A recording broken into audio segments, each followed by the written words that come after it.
Huh. Seems that this is working. Let me do a little something. Okay.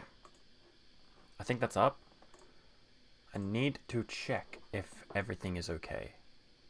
Because this is the first time I've done this in a while. Uh, just cause. I played Multiverses that one time. That was embarrassing. like, listen, I was in a big Multiverses craze for a while.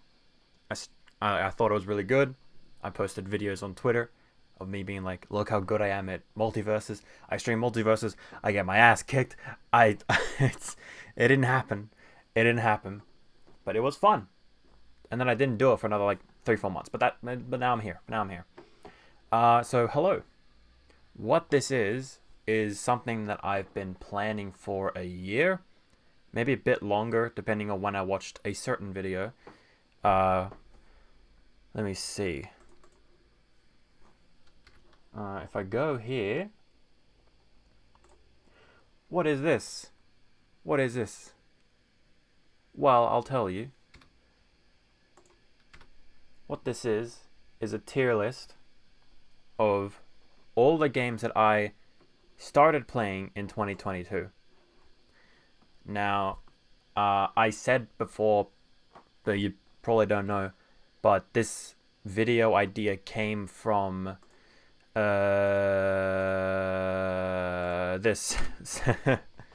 Snapcube. I watched her video last year when it came out, and I was like, that's such a cool idea of all the games you played in 2022, make a tier list out of them, that I wanted to do it. So I'm doing it now. So thank you for making that video and for giving me the idea to do my own, I guess. So yeah, this is what I'm doing. It's a tier list of all the games that I started in 2022. Now I want you to pay attention to the way I say that. Games I started playing in 2022. It's not the games of 2022, because if you look at this list, like it's not. It's all the games that I 1 second. How does that look? Okay, that looks fine. Yeah, it's a list of the games that I played in this year. Not the games that came out this year, but in this year. There are some here that I have played in this year. And I'll get to them. I'll get to them in due time. And also, it's games that I started, not games that I beat, because I didn't beat a lot of these games. I played a lot, finished very few. This was the year of start but don't finish. Just just fuck off with it, I guess. So that's it. There's 48 games here, I think. So that's quite a lot. And let's just jump into it, I guess. Was there anything else I wanted to say? It's rated from, you can't really see because of the webcam. I'm moving the webcam over here. It's rated from S to D, S being the best, D being the worst. And then there is also that looks weird. And then there is also best game and worst game, which I will rank at the end to find out what is my favorite game of this year and what is my least favorite of this year. And also there's haven't played enough, because as I said, I mean tier. Okay. Then there's also the list of haven't played enough, because I didn't play a lot of these games for that long. Not a lot. I still have some stuff to say, but there's a few in there that I played for maybe like an hour or two, and I was like, mean. I just didn't play. I just didn't have anything to say about it, I guess. I have the list of the physical games of them here, and if I remember, I will show them, because I buy a lot of games. I collect games. There's a whole wall back there. But that's enough talking. Let's jump into it. This is in chronological order of when I started playing them. So the first game that I played of this year that I hadn't played before, I mentioned too, it's like new games that I hadn't played before, is Pikmin 3 Deluxe. Now with Pikmin 3 Deluxe, it is a re-release of Pikmin 3 for the Wii U, and I am a very, very big Pikmin fan. I grew up with Pikmin 1 and 2. I didn't play Pikmin 3 until like 2018, 2019, but I love that as well. Pikmin 2 is my favorite game out of the whole series, but I think Pikmin 3 is the best playing one. So automatically, like already, I think it's an A tier game, maybe even S tier. But what brings it down? What brings it down is the fact that it's a re-release. So Pikmin 3 released for the Wii U. I don't know how much it cost back then, but I bought it for like $25 off eBay, if that helps. Then when they re-released this game, I was like, oh, yes, the Switch sells really well. Pikmin 3 is an amazing game. People can play it more. And then I saw the little tag mark of $80. I was like, oh, okay, should be fine. I didn't buy it because I don't want to spend $80 for this game that I have already played and already like beat. I think I 100%ed it. I don't remember. So I waited until I bought it on some sale. It was like $53, like whatever. But my point is that this game should not have released for that much money. Like, they did add some stuff. They added like a new side mission whole thing. It's cool, but kind of not worth it. So I bought it. I played it. My thoughts, I'm rambling, is a very amazing game. Not worth that much money though. And with the re-release too, they added good stuff, but also the controls in the game is a downgrade. Like, you used to play with the Wiimote in Pikmin 1, 2, and even 3, and that was great. It worked really well with the pointer, the sensor. Pikmin 3 Deluxe uses the Joy-Cons. I played with the Joy-Cons, and it's fine, but you have to always recalibrate it, and it's just annoying. It's just frustrating. Like, it's annoying.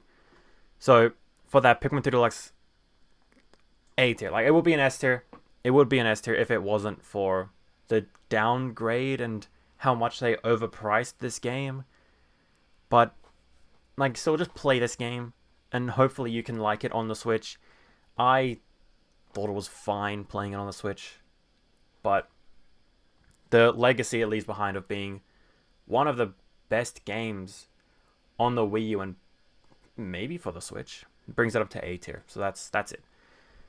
That's it. This is going to be a while. Clash of Clans should be on the list, but I didn't play Clash of Clans this year. I played Clash Royale. Have you heard of that game? It's pretty good. I did not play Clash Royale. I didn't play that. The only mobile game I played this year was Pikmin Bloom, funny enough. And that's not on this list. But it should be because I think I started in this year. But whatever, who cares? Next game is Pokemon Legends Arceus, something.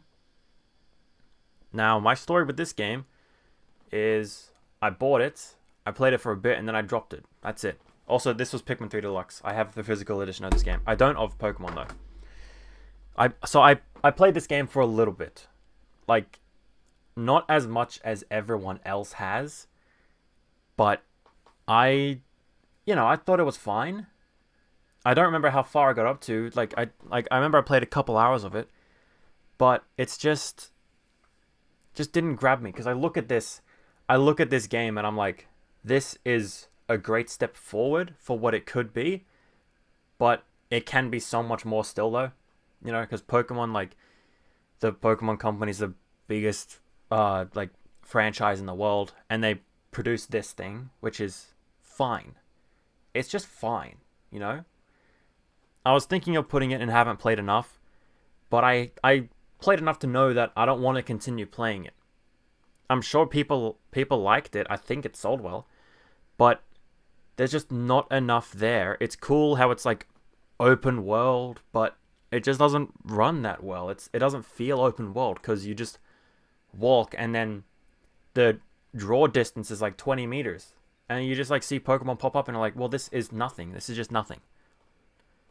Like, fine game, but I won't play it. I'm not going to keep on playing it. This is I'll put it in C for now, because it could be so much more, but yeah. Donkey Kong Country for the Super Nintendo is one of the other ones I didn't play for that long, but I did play with a friend for a little bit of it, and the rest was like by myself. It's fun. Like, this is the thing that I was worried about putting this specific game in this, is like, it's so set in stone what everyone thinks of the game. There's no point in even talking about it. You understand? Like, you wouldn't really make a tier list of like classic movies, because like what else is there to say that hasn't been said? And that's kind of the same with Donkey Kong Country. It's a fun game. I didn't play much of it. I'm not going to change anyone's opinion on it. I don't have the best thoughts myself. Fun game. Cool. Play it when you can. It's available on like everything. I'll put it in B. I don't know. I don't care. Like, it's whatever. Next game is PUBG. This is the year that I played PUBG. I've never played it before. I watched it grow because I knew when it came out. I watched it grow. I didn't play it. And then I watched it fucking crash and just no one liked it anymore. And I was like, that's funny. I'm not going to play it still. And then I played it this year because my friends were like, hey, let's play PUBG. I was like, fucking fine. I think it was free. I think they made it free to play. So I played an hour or two of it. I launched the game. What I didn't know about the game is you have to, I think it was like play 10 matches in a bot lobby before you can actually play with friends. And I think I played 4 games before I realized I can't sit through this anymore. PUBG is, I'm sure like when it came out, because it was revolutionary and being like the one of the first popular battle royale games. But now that there's everything else like Fortnite, Apex Legends, Warzone, all this stuff, PUBG just feels very basic now. Like it doesn't really do that much new. So when you play it for the first time in 2022 and all you see is a slow, glitchy game where you can't even play with friends until you verify that you're a bot for way too long, like what's the point? You know, what's the point? I'm going to move this. I'm going to actually do that because there's a bar there that's annoying me. Anyways, so that's what I think. PUBG is like terrible. I think it's terrible. I didn't even get the chance to play with my friends because they just wouldn't let you until you play 10 matches. You play 3 matches and you're like, I've seen enough. I don't need to win in this game to know everything about it. This is D tier. That's all I've got. Fucking sucks. Okay, next up is Deep Rock Galactic. You might not know what this game is. I don't think it was a very popular game.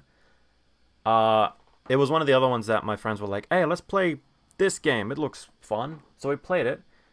I played a surprising amount of it. And you know what? It was very fun. It's such a weird game that I haven't played for months. I dropped off of it. And I don't think I'll play it again unless one day we're just like, let's play Deep Rock Galactic or something like that. But of what I played of it, it's such a fun, like, 4-player game where you just collect minerals and shit, and then you just escape.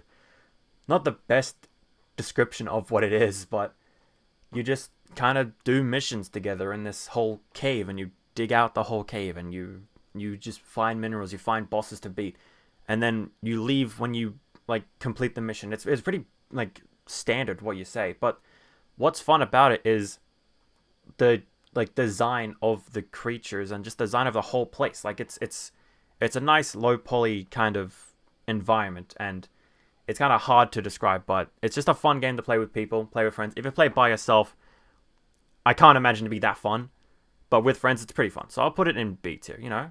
Just a fun game to play. What do you mean, bro, this guy? What do you mean? Deep Cock Galactic? Is it because I said that? Or is it just because I don't know what the fuck I'm talking about? VTuber when?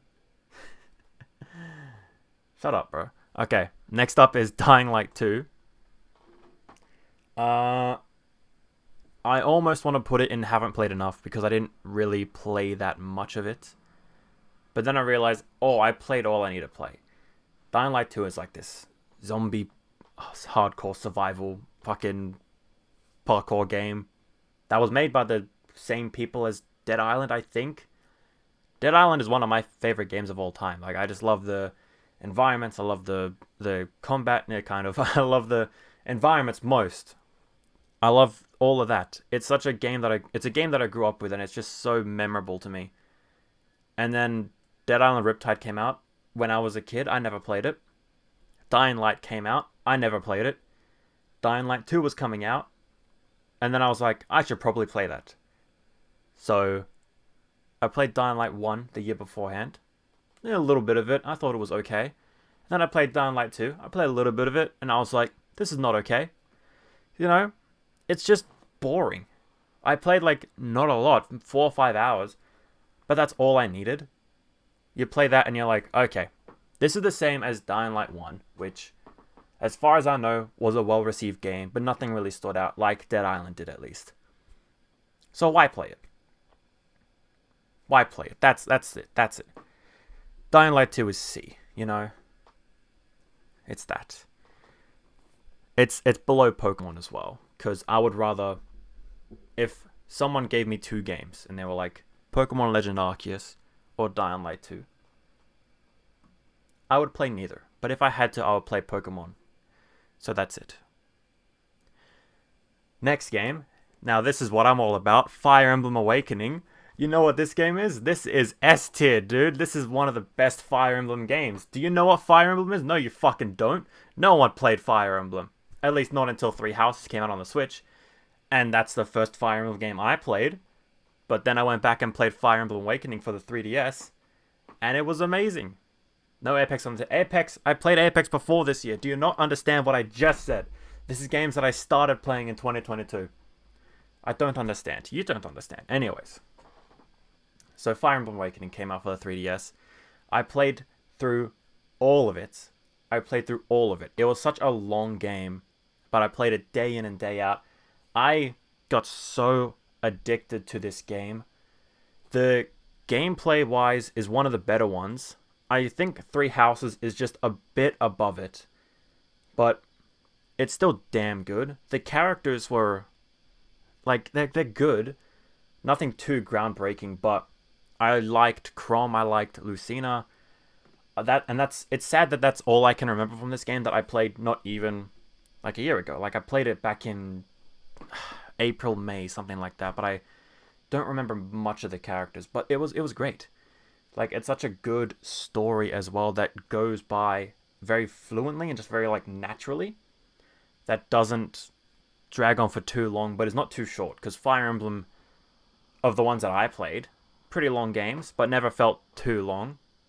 Fire Emblem Awakening, if it was 5 hours too long, or 5 hours longer, or 5 hours shorter, it would change what I think, but it's such a perfect time amount to play. So that's, yeah, Fire Emblem Awakening. Play it if you can, because it's an amazing game. And I'm so glad that, I don't know about Fire Emblem much, but I know that, like, the series wasn't doing too well. Awakening was meant to be their final game, but it came out and everyone loved it, and they were like, okay, let's make Three Houses then. And then Three Houses sold amazingly. And now it's like a staple again. Like they're coming out with Fire Emblem Engage or Mirage. I keep on forgetting the name, but I'm going to play that. It comes out next month. I played Three Warriors, I played Three Houses, I played Warriors Three Hopes, which I will get to, Three Hopes, because that's also on this list. But yeah. Moving on. Okay. Resident Evil 5. Haven't played enough. I played for like an hour. Because I was getting into Resident Evil. Because I've played 1, 2, 3, and 4. And then I played 5 this year. I've skipped 6. I hear 6 is not that good. I'll play it sometime. And then I played 7, which 7 is coming up next. Elden Ring best game. We'll get to it. Okay, so Resident Evil 5. I played like an hour. I thought it was fun. But just the controls don't work too well for me because they kind of play most similar to Resident Evil 4. And where I loved Resident Evil 4 because you can kind of understand why it plays like that. Like one, it was for the GameCube, but 2, it was trying to replicate like an arcade game somewhat, like in its presentation. It's a bit weird. I'm not the best to talk about this, but it's well made and very intentional, the gameplay designs. Resident Evil 5 is fucking annoying with that, because it's kind of just the same controls, but it doesn't have the same feel as 4. It's not as scary, it's not as memorable. It just feels limited, and like they just kind of did it to grab that nostalgia that 4 had, but it fell apart because with 5, you're just thinking, why can't I just play this like a normal shooter? Which sounds like I want it to sound like I want it to play just more generic and basic, but that would work better in this context because it's an action game. Isn't 5 like one of the more action heavy games? But you still play with the tank controls of Resident Evil 4. Like, it's kind of, you know? But again, I haven't played enough. Maybe it gets a lot better. Maybe it gets a lot worse. I don't know. I only played like an hour. I don't want to talk about it. Resident Evil 7, I played for the first time in 2022, but I've already watched a full playthrough of it, so I knew exactly what happens in the story. So what I'm going to say is I didn't beat the game, but I watched someone beat the game, and what I can say is that it's an amazingly made game. That's great horror aspects, great gameplay mechanics. It's one of the more fun Resident Evil games to play, and it's also fucking terrifying because I played it on the PS5. I purposefully only used headphones to make it feel more scary or whatever, so I could actually hear everything. And I pushed it out. I pushed it out of the game. The reason why I stopped playing was because I ran out of ammo, and there was like, I was kind of soft locked because I was spawning right next to enemies that would kill me, and then I'd respawn, and they would just kill me over and over again. And I definitely could have gotten out of it, but I just couldn't be bothered because I've already seen someone beat the game. So it's like, listen, okay? Resident Evil 7 is an amazing game that I would love to finish if I could be bothered, but I wasn't bothered. A tier. That's all I've got. Now we're up to Elden Ring. What do I have to say about Elden Ring? Well, hold on 1 second.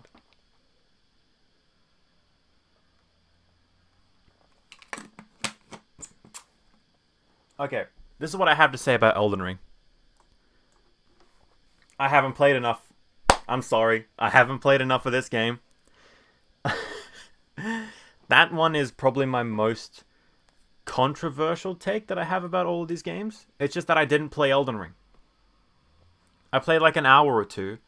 I got into the hype of seeing that like 9 million copies were sold in its first 2 weeks or something like that, and I was like, oh, okay, I'll play Elden Ring.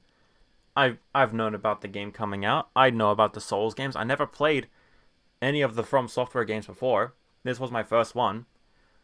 And I was like, yeah, I'll play it. And then I played it for like an hour, and I was like, I need to properly sit down and play this, and I just don't want to do that right now.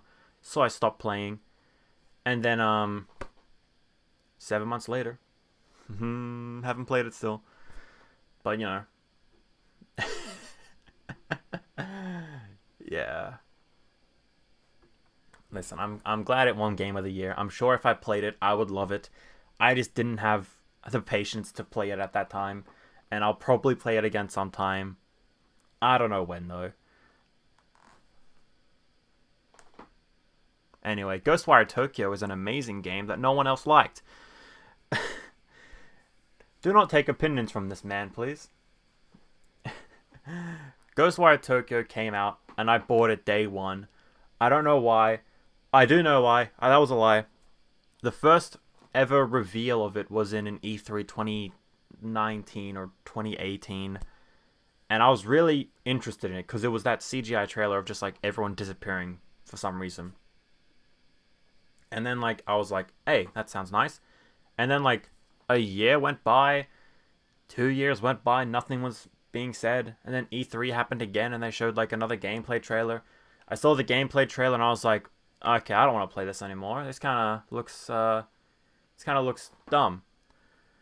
And then the next trailer came out, and I was like, this looks dumb still. I'll buy it though. And then I bought it day one, and I have it over here. And I played through it, and then I beat it, and then I got all the trophies in the game. I 100%ed this game. Listen, what makes this game is the environment that it's in, and the whole concept of it.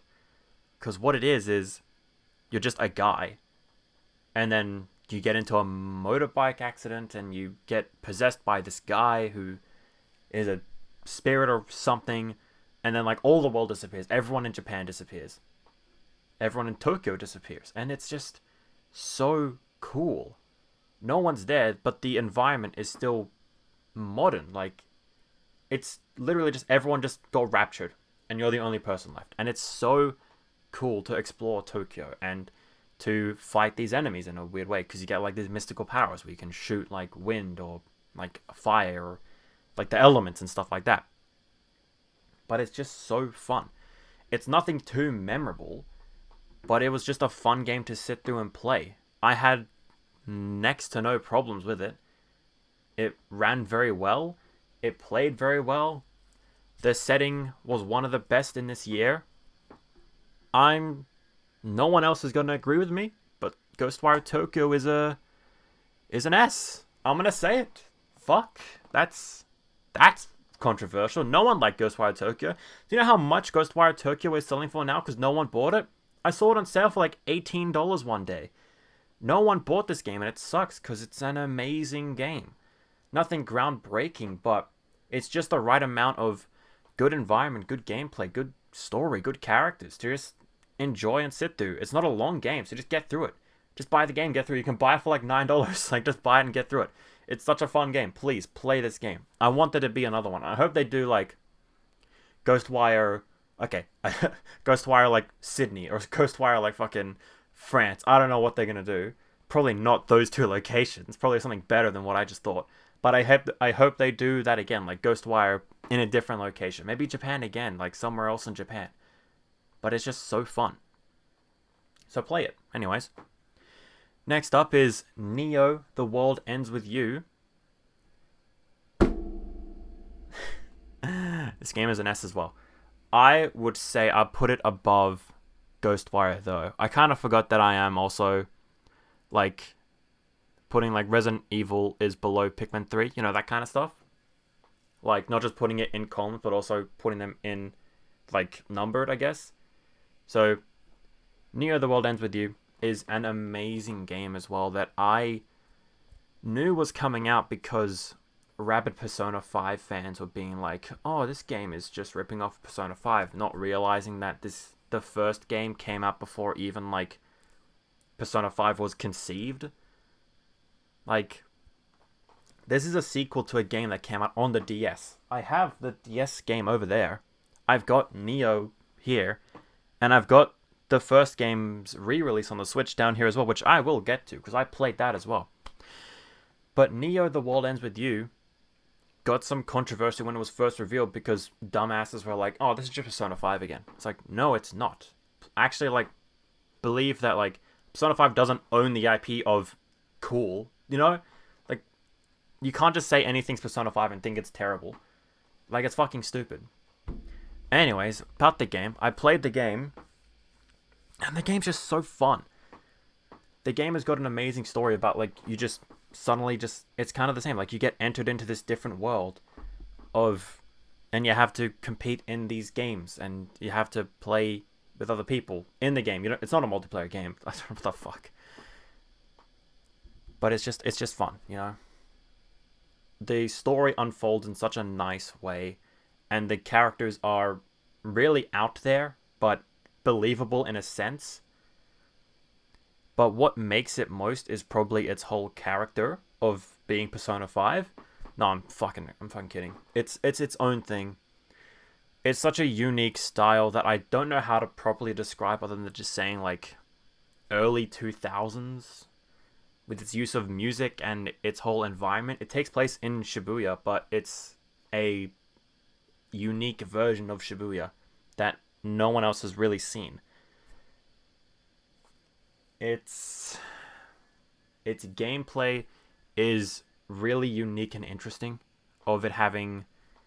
So you get these pins that does, like, one special attack, and you equip them on your party, and that's pretty much all they can do.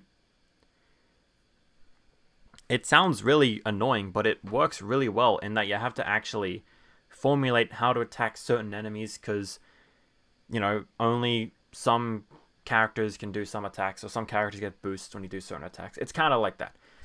It's just a fun game, you know? Like, I can't really explain it in a great way, because I played it, and I beat it, and I didn't go back to do the trophies, but I just had my fun with it, and I don't remember much, because I played it in... Like, I did that, like, binge playing of, like, just playing day, like, throughout the whole day for, like, a week. So it just kind of washed over me. But I can say the washing over was one of the best ones I've ever seen. Neo: The World Ends With You is an amazing game that you probably can't get physically for such a good price because it didn't really sell that well. I don't think. I hope it did, but I don't think it did.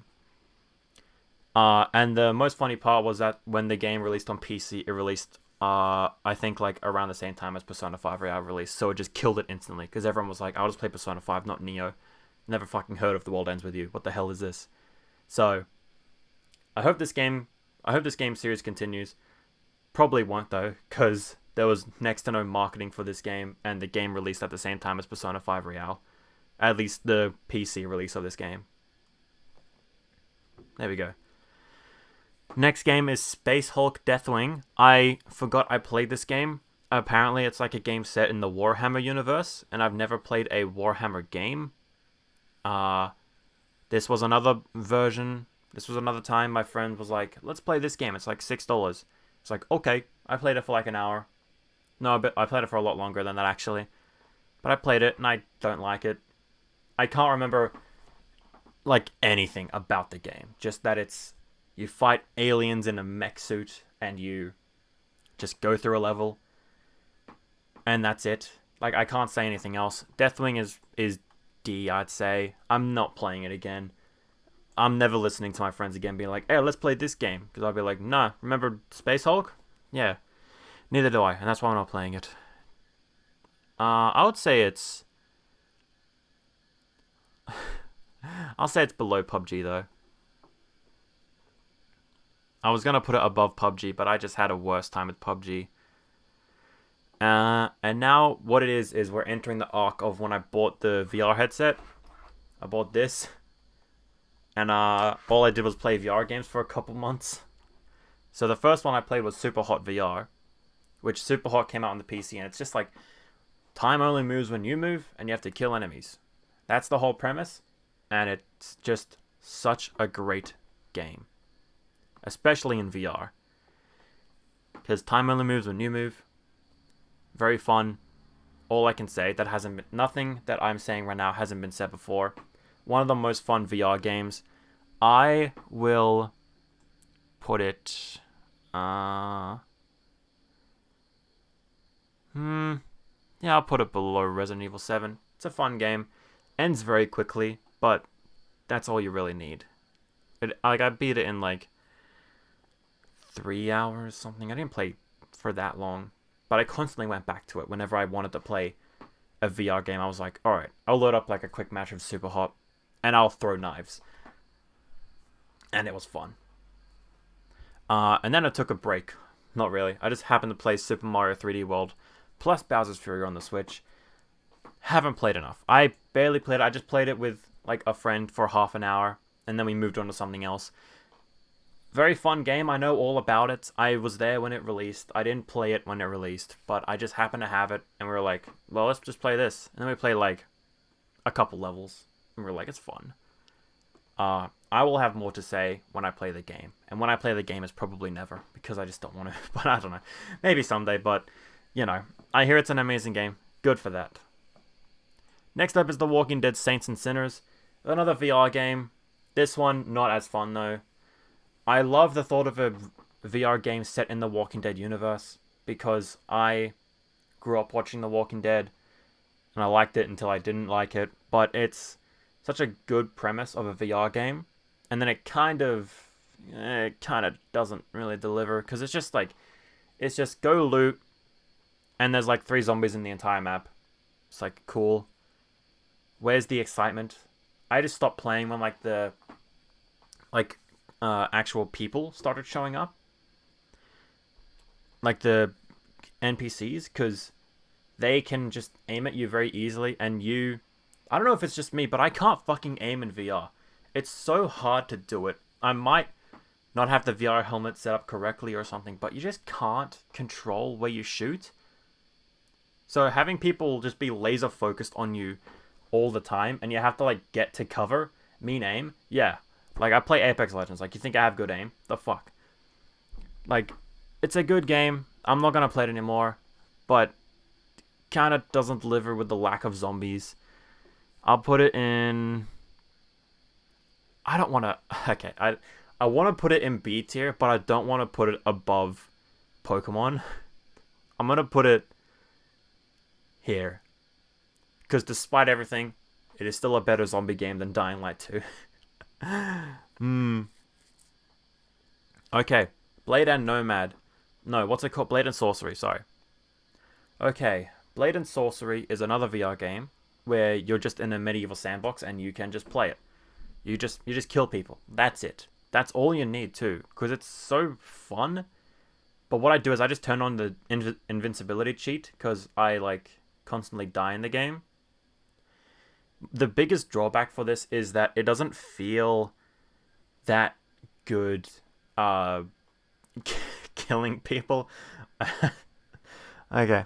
Some psychopathic shit to kind of say, but it doesn't feel nice. It just feels like you're hitting ragdolls. Like, none of the force gets properly placed when you, like, swing an axe or swing a sword or, like, the most fun that I had was just running at people with the little daggers and just trying to do the fucking, like, That's all I have. Like, it's fun, but there's just little things that kind of annoy you about it. You know, I'll put it in I'll say this. I'll say it's better than Deep Rock, but Donkey Kong Country is pretty fun. Ban this guy? Yeah, sure. Ban me. What are they gonna fucking do? Ban me? Okay. Next up is Gun Raiders, another VR title. That is just multiplayer. It's like a multiplayer it's like Call of Duty in VR, essentially, but a lot more fucking weird. Like, it's fun. I instantly just muted the voice chat, though, because there is voice chat, but everyone is, like, I don't want to hear... I don't want to play Gun Raiders, and then all I hear in the voice chat is fucking out-of-shape losers breathing heavily into the mic, trying to shoot someone and fly. Like, that's so gross. I don't want to hear it. So I mute chat instantly. Please do. And then play it for like half an hour and you get the gist of this game. That's it. It's just multiplayer, which could have been a lot more fun considering you can fly in the game and you can like choose your weapons and just shoot people, but it just doesn't bring you back into it. It's just kind of whatever, you know? I'll put it in D. It's above PUBG because at least I had fun in this game. Next up is Thrill of the Fight. VR boxing game. This one is the best VR game ever. Not only is it so fun, but it's just so strategic. What kind of... Okay, strategy is not really a part of this game. The only thing to do in this is what you do is you hit him with a chest blow and then head blow, and then you back away, and you do that over and over again until they get knocked out. That's what I kind of did until the final boss. I had to actually pull out all the stops. I actually like fully went into it, and like it's so fucking fun. Oh my god, Thrill of the Fight is the best VR game I've played so far. I will put it above Ghostwire. Actually, yeah. Because it's a very fun game, and it's a very fun workout, I'll say. I can play it for like 10 minutes, and then I get really exhausted, and I can't play it again. Because like when you're in it, you're in it. You have to play the whole round, unless you want to force quit the game. But that kind of, like, I just couldn't be fucked doing that. So you have to play it, and you have to really be invested. But it's so worth it. Next up is 11 Table Tennis. VR table tennis, you know, pretty fun. You verse real people, but they know what the fuck they're doing. I got my ass handed to me so many times playing this game. So I barely played it because I kept on losing. I didn't want to verse the bots because that's kind of whatever. So I versed real people and then I lost, and that was kind of sad. I'm gonna put it in. What would I put it in?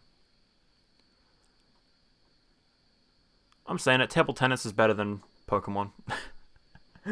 Yeah, we're at that point. Next up is Rainbow Six Siege. I played it for the first time this year. This game is fucking annoying. This game is so competitive and it's just not for me. I can see having fun in it because playing it by yourself, fuck that. I'm not doing that. I play with friends and you can at least have fun in the game with friends. but the enemy team is always so competitive, and the game itself is just very strategic and slow paced. That's not me. I'm a big fan of throwing knives in COD, just wacky bullshit like that. Rainbow Six Siege is way too tactical for me. I just don't want to invest my time into getting good at this game. Because it's just a fucking, like, just leave me alone with how competitive it is. I'm putting it in D. I don't like this game. Yeah, there. I'm going to put it there. It's above PUBG, but Gun Raiders is more fun because it is actually fun to play. It's not like fucking you have to think with all your brain power just to figure out how to plant a fucking bomb in Rainbow Six Siege. With Gun Raiders, you're like, yeah, I'll just like shoot some. I'll like fly 30 feet in the air and just land on someone and shoot them in the head. It's just weird. Okay. Now the final VR game, I think it is. Yeah, the final VR game is Five Nights at Freddy's. You ever hear of this game? You ever hear of the purple guy?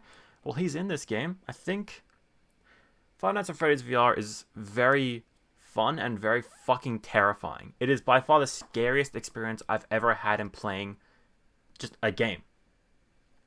Like, I only got through the first game because they just like remade the first 3 games in VR, I think, and then there's like bonus stuff you can do and a bunch of story stuff that's involved. Listen, I watched the game theory videos on this game, and that's all I need to know, okay? I like watching the story unfold in those videos. I just played it because I was like, this will be funny and be pretty scary. And then I played the first night, and I thought I was gonna fucking die, like in real life. It's so scary. And then, like, what I managed to do, though, astoundingly, is I beat all 5 nights in the first game without dying once. So that was, pretty cool. But then I launched up the second game, and I shut it off immediately. Because I loaded it up, and I remembered, oh, there's no doors, so you can't protect yourself. All you have is a mask next to you to put on when people get too close. I didn't even finish the first line. I actually force quit the game. I was so fucking terrified. I pussied out. I'm not playing it again. I'll probably play it again when I have the stomach to do it. But of what I played, this is fun. And, just fun to scare you. Make your friends play it. It's pretty funny. I'll put it above Donkey Kong. I don't care. I'll say it's a more fun experience than Donkey Kong, just because you might actually die playing it. Yeah. I'm gonna have another drink of water, and then we'll get on to this fucking game.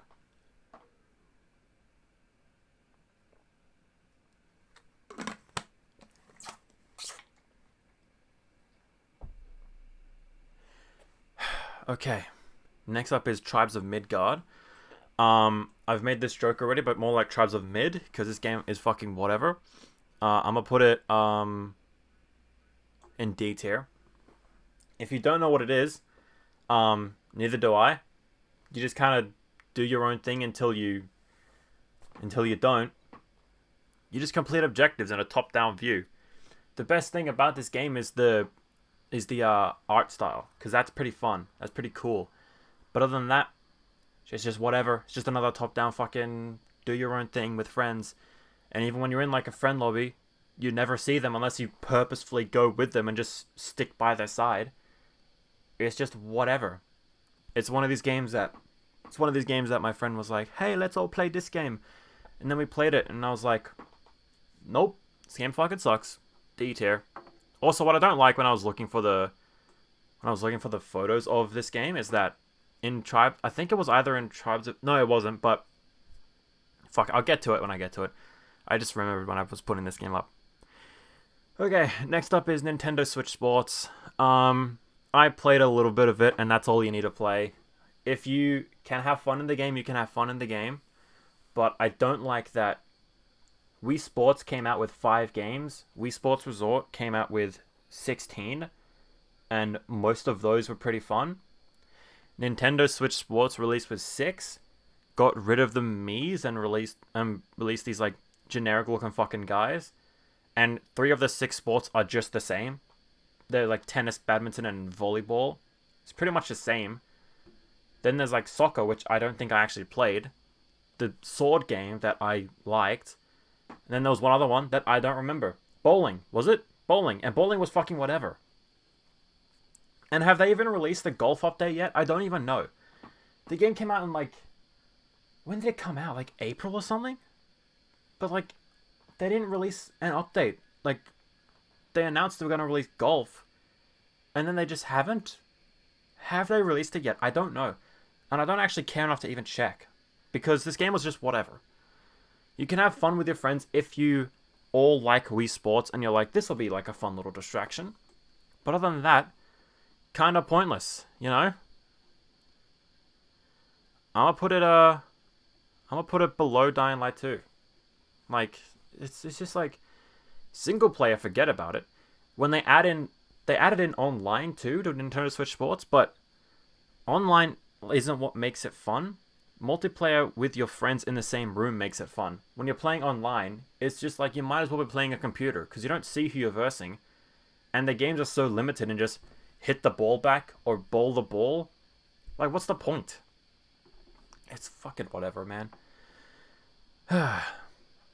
Okay, The World Ends With You Final Remix. The first game that released in The World Ends With You saga, the first of two. This is the re-release on the Switch. Here's where I kind of come to a standpoint. Do I rate this game based on how it came out, like the original release of the story and everything? Or do I rate it based on the re-release of it being on the Switch? Because I didn't get very far in this game because the controls were too shitty for me to bother with. So the point of this game is, the game released on the Nintendo DS, and it's basically the same story as Neo, in that you're just transported to this different world and you play games and you try to just beat it at the end.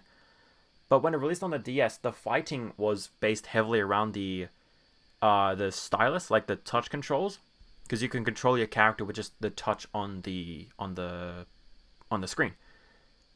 When they re-released it for the Switch, they just were like, okay, you can just do touch controls on the Switch's gamepad, or if you want to play it in docked mode, you can use the Joy-Cons to, like, kind of do the motion sensor, but it just doesn't feel that good playing it on the Switch.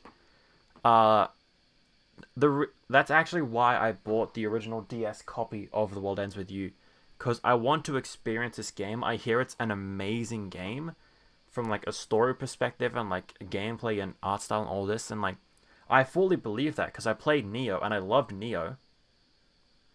But you play the Switch version and you're like, this just doesn't feel natural to play. This just feels like they wanted to put this on to try and get some semblance of a hype boost for the new Neo game coming out, or just to test the waters if it would even do well enough to launch the sequel. But you release this game on a Switch, and it's just like, you can't play it right. This game works best on the original console, which sucks because it's on the fucking DS. Like, it's hard to get the game. I bought it for like $110. It's a rare game. And it's not released on like any DS shop, like DS online shop, because that didn't exist back then. And you can play it on the 3DS if you've got the cart, but you need to have the cart, and that's quite expensive. So releasing this on the Switch, I can fully understand why. It's such a great game. I know it is, but playing it on the Switch doesn't work. And they need to release, like, I don't know what they can do. It sucks. It sucks because I want people to play this game. I want me to play this game because I'm fully aware of how great it is. But unless if you play it on the DS, you're really missing out. So I'm going to say, putting this in B tier, right down the middle of, I'm fully aware of how great this game can be, but for the love of God, don't play this on the Switch. I'm going to put it right in the middle of B. I feel like that works. Okay. Next up is Jedi Fallen Order, a game that I wanted to play for the longest time, but I just never really bothered to. And then out of nowhere, they released a PS5 version of the game, and I was like, oh, okay, I'll buy that for $30 and I'll just play that. And I played it for okay. I feel like I'm a broken record saying this, but let me say it. I played this for a couple hours. I can tell how great this game is, but I didn't want to play anymore at the time. That's it. Candace, who's Candace? So I just played it.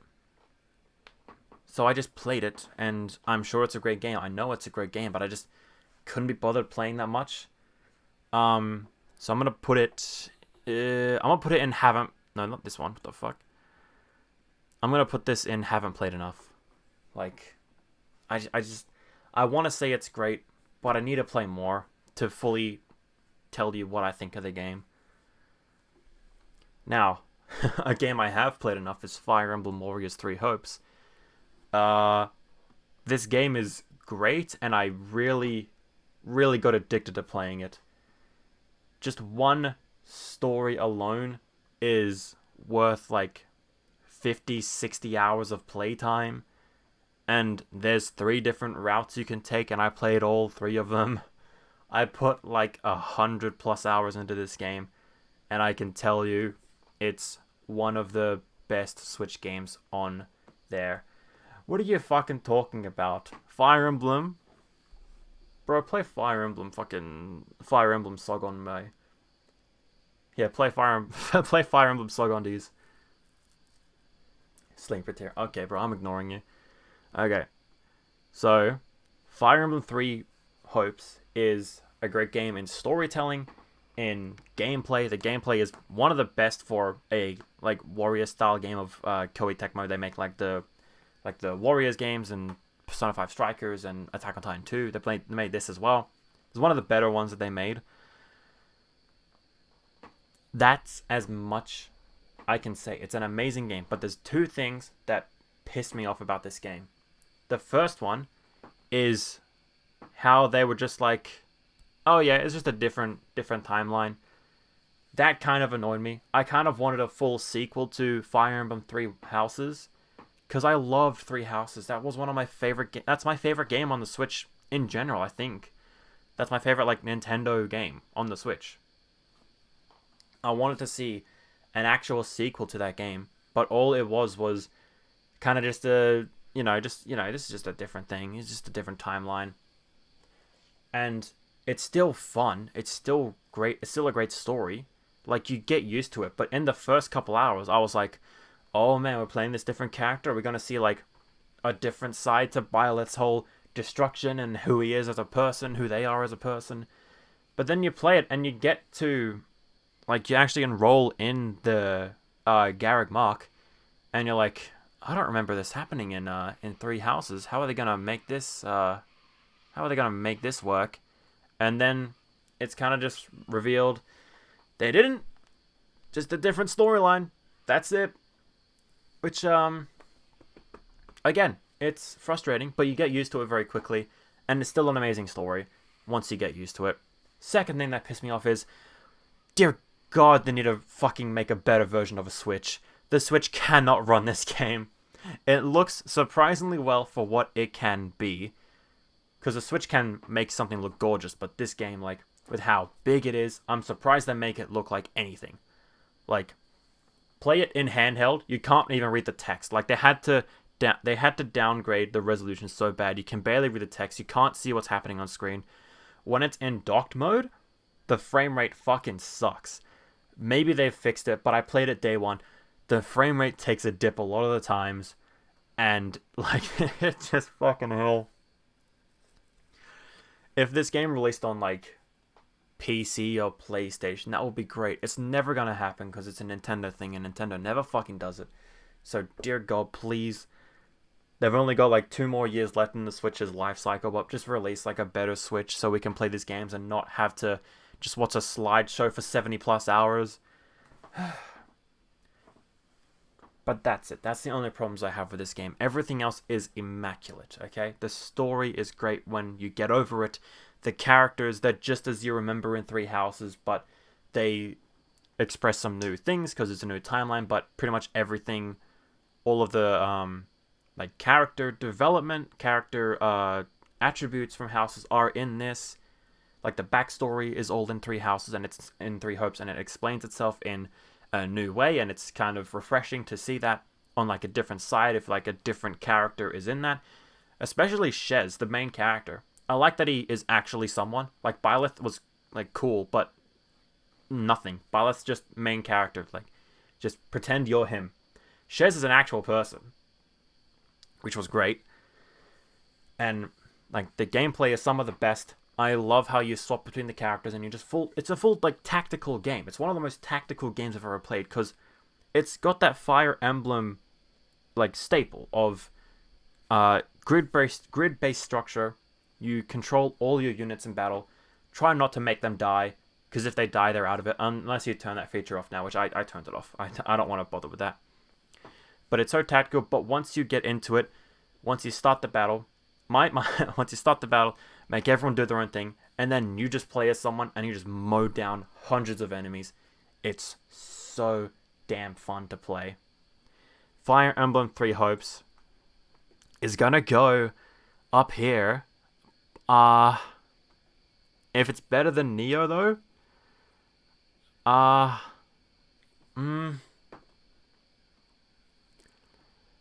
say it's better than Neo. Yeah, this is kind of Z tier. Worst game. No, I'm putting it up here. I will say that Fire Emblem Awakening is only just a little bit better than it. Just because it's its own original thing, and it's like, what's the word? It's like it's saving grace of the whole franchise. They had one final attempt before either like themselves or Nintendo cut the franchise, and they made Awakening, and it fully brought it back, and now it's better than ever. So Awakening is just a little bit better than Three Hopes because it's its own original creation. Anyway, enough about sucking dick of Fire Emblem. Let's talk about Roller Champions. This game is fucking whatever. This is if you don't know what it is you just play. You just in roller skates. You go around in a circle and you try to score. You just play basketball. Mid game, it's kind of mid, but like you can kind of have fun with it. I had fun with it. I barely played it, but you can have fun in it with friends, and it's kind of funny to just absolutely decimate the opponents, because listen, me and my friends were pretty good at the game, and it's pretty fun to just trip over the enemy team. But other than that, I'm not gonna play it again. Roller Champions is I'll put it here. It's better than Walking Dead, but Pokemon's just a bit better, you know. Now, next up is Multiverses. I played so much Multiverses. I loved it so much. Me and my friends all played it. I bought the Founders Pack of this game because I loved it. I played hundreds of hours of it. I am very good at Multiverses when I'm not streaming it. When I'm streaming it, I'm not that good. But when I'm playing it by myself, I am very good and I have so much fun. But I haven't played it in months. And that is because this game is not supported in the best way. Because there's just not enough to keep you in it. When the game first released, it was so fun for 2 weeks. You could play as all these Warner Brothers characters, and each character felt just a bit unique. Like, you could just have the right amount of fun with every single character. I personally played Batman a lot. I played as Superman quite a bit. I played as I don't remember who else. I actually can't remember. God, I played as someone else, but I don't remember. Who was it? Garnet. I played a bit of Garnet. I played as Ligma? Who's Ligma? Anyways. So yeah, I had a lot of fun with it. But once you play so much of it in the beginning, the cracks start to form, you know. One of the maps, there was like 6 or 7 maps when the game released, and they're all just flat stages with like 1 or 2 platforms in there. Like, sure, it's good for competitive play, but there isn't really a competitive scene. At least the game doesn't think so, because the game's been out for months, and they still haven't added in the ranked system that they said they were doing. But they just haven't released ranked yet. which is just annoying, and that's what I'm talking about. The game is great, but it's just not supported. Because over time, they added new characters. Like, I think they've added 4 or 5 since the game came out. And that's cool. But they released, like, maybe 1 or 2 maps. And they have, like, only 3 or 4 items in the entire game that you can use during the games. You play against people. And that's fun.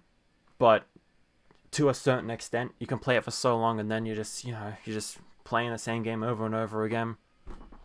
Playing with friends is what saves it. Because you can play 2v2s with your friends. I did that a lot.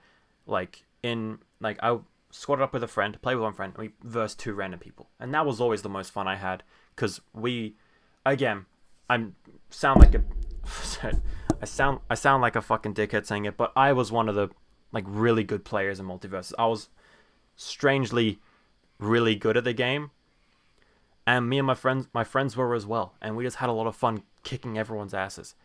Playing it with, like, 4 people in a lobby, that was also pretty fun. But you can't do a free-for-all in a standard way. You have to play, like, what's it called? You have to play with a time limit, and you just have to get the most knockouts. You can't just play stock, like in Smash Brothers.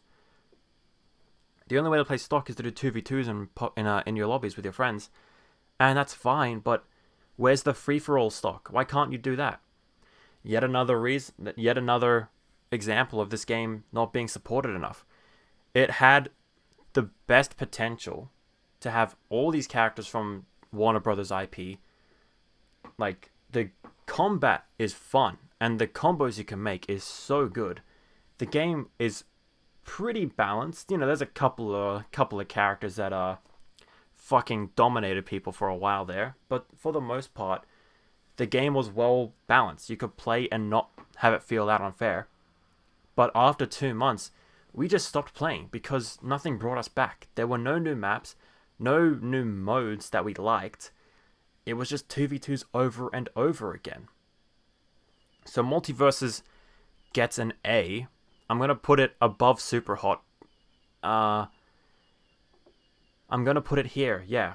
It would be an S tier if they were actually given the right amount of time and money to properly commit to making this one of the best fighting games, because it definitely had the potential. Playing it, I was better at this game than I am at Smash Brothers.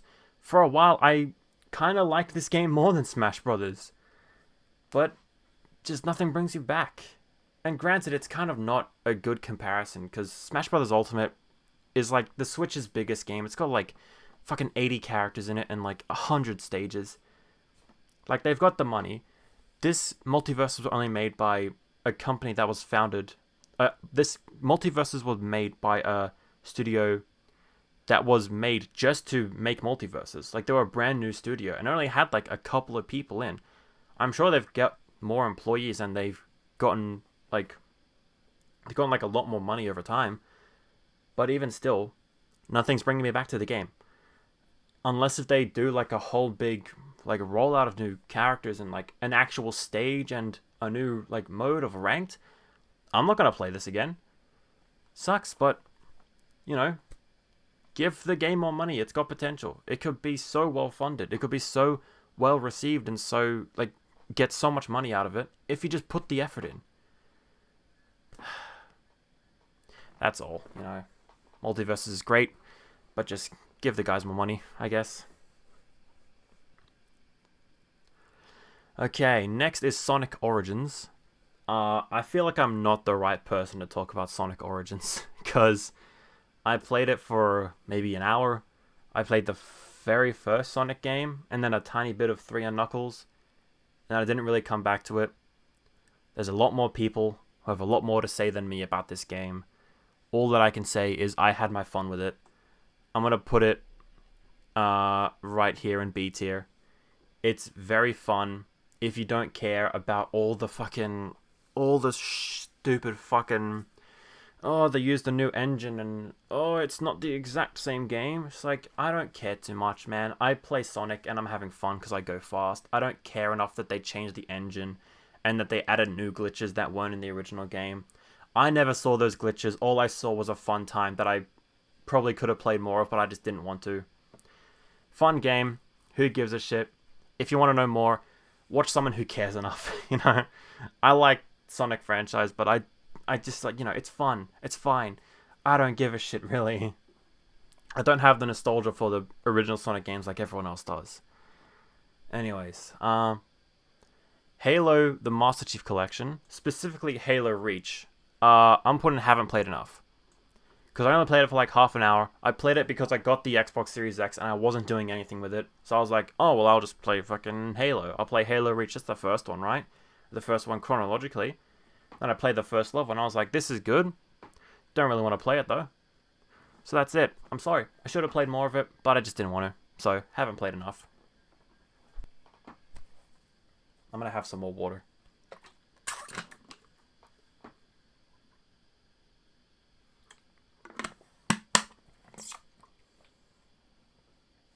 Okay. Next up is Soul Hackers 2. I was excited for this game because it's made by Atlus, and Atlus makes the Persona series. You know about the Persona games? I don't know if anyone knows enough about the Persona games. I've played every single Persona game. Okay, who cares? So Soul Hackers 2 was coming out.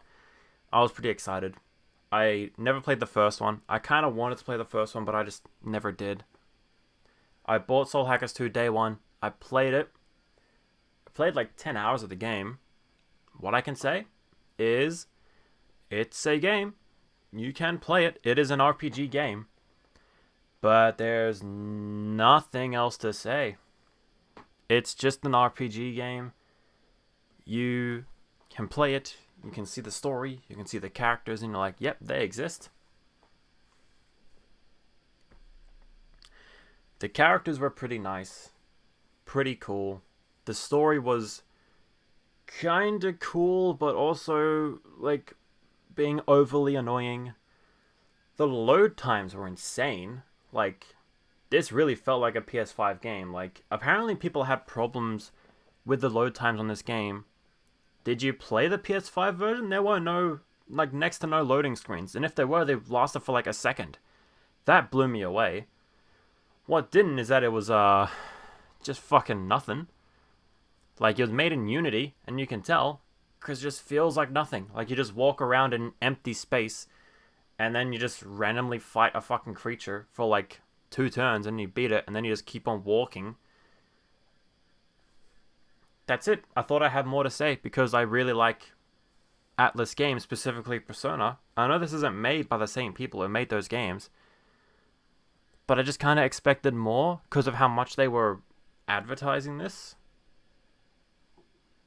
But you play it, and you're like, this is perfectly mediocre. So I'm going to put it at the top of C tier. Right there. I'll say it goes there. I had more fun in Deep Rock. Because Soul Hackers is, you can have your fun in it, but I didn't. So I just stopped playing it. I was like, I don't want to get too invested in this. I feel like I'm just playing it because it's an Atlus game. And listen, Atlus is not like a fucking all-knowing deity. Then they don't know how to make good games 24/7. Sometimes they release something called Soul Hackers 2. And then you just kind of move on with your life, And then you go and play Monopoly Plus, motherfuckers. I'm putting this best game of all time. Nah. Okay, so I play Monopoly Plus with my friends because it was like $20, and we were like, let's play Monopoly. What I didn't know is we had the biggest fights playing Monopoly Plus. I was such a devious little fucking dealer man trying to make deals happen, and then I make them happen, and it would just fall back on me because I didn't know what the fuck I was talking about. Listen, it's Monopoly. You know what Monopoly is? Playing it with your friends online when you have like 5 or 6 playing in the same lobby. It's so fucking funny. That's all I can say. I'm rating this as fucking top of B, like the bottom of B. I'm rating it in B category nonetheless because it's just fun to play with your friends. And that's the same with Uno. Like, what do you want me to say about Uno? It's Uno. You play it with your friends and you have fun, and that's it. I'm going to put it below Monopoly because with Monopoly you can have more players and the game lasts for longer, and when you play for a long time you start to get really fucking weird. You just make weird decisions and all this stuff. So yeah.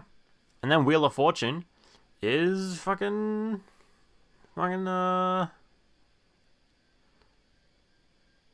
Right here.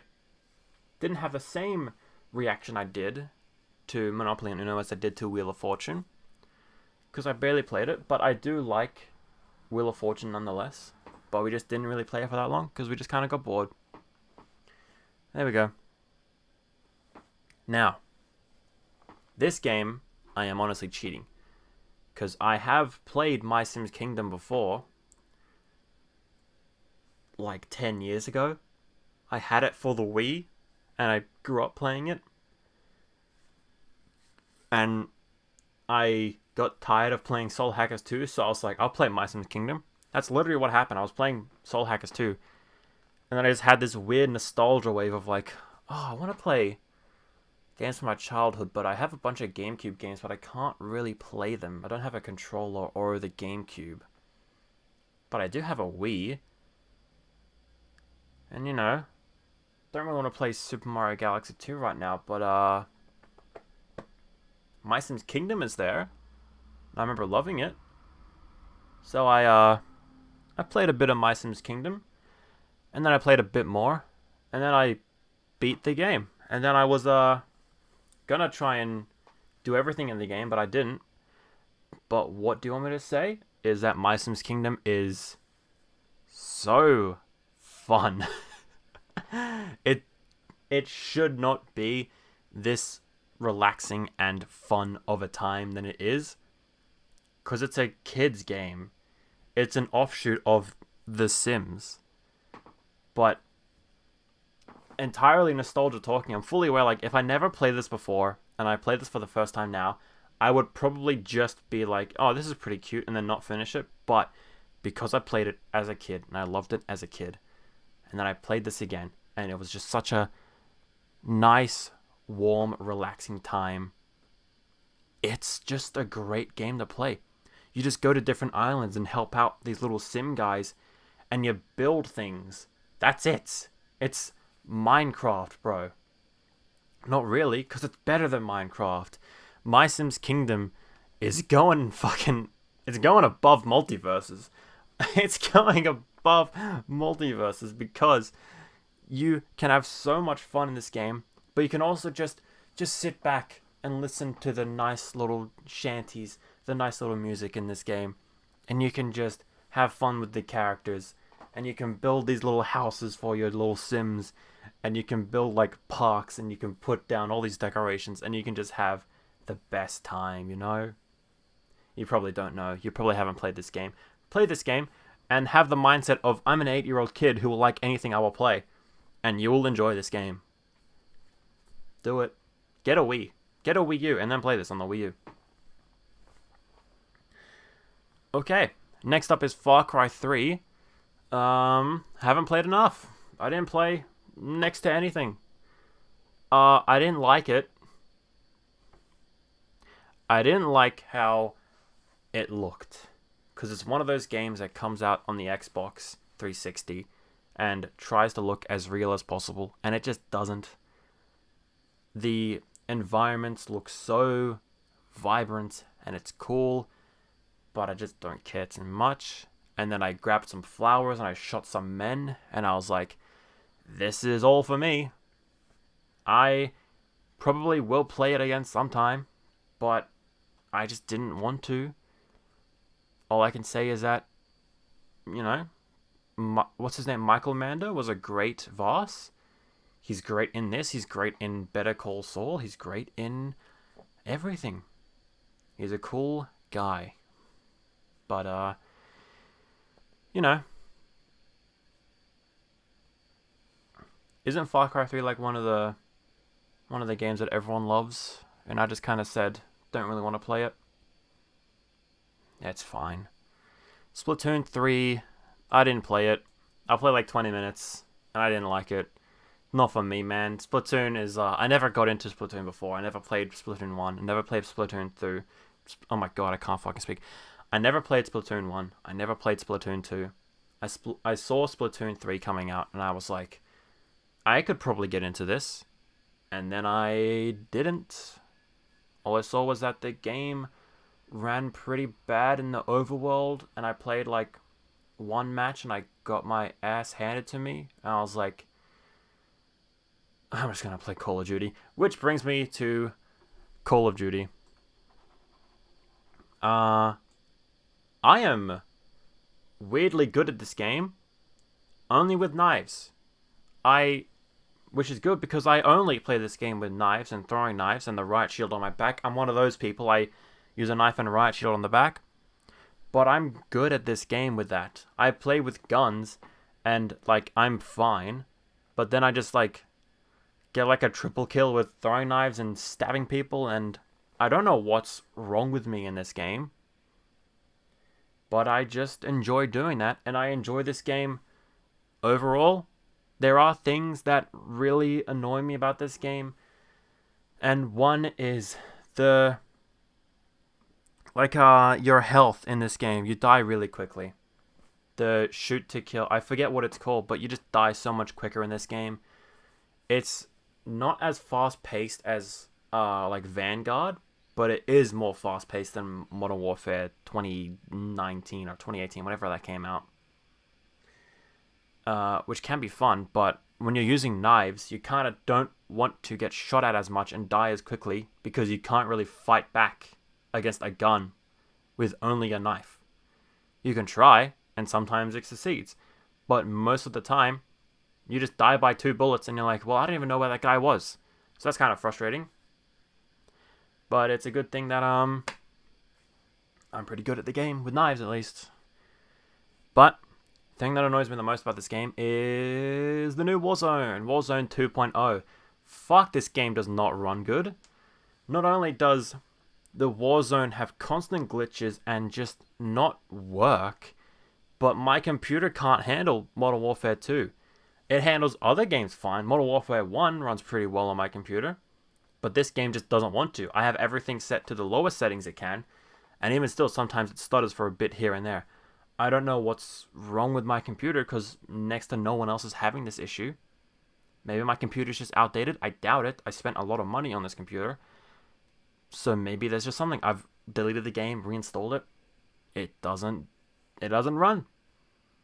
And then those are the biggest issues. I didn't play the campaign. I don't care about Call of Duty campaigns. I'm sure it was fine. I don't like the Warzone.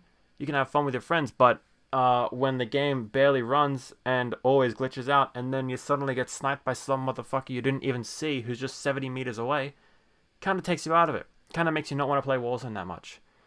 I would say this is the multiplayer, because multiplayer is pretty fun, especially with knives, because I'm a little freak with it, and it's just pretty funny to hear the people's reactions in that. So yeah, basically, I'm saying that it is above Sonic and above Donkey Kong, but below Five Nights at Freddy's. It is in B. Now, here we go. Grand Theft Auto The Trilogy, the Definitive Edition.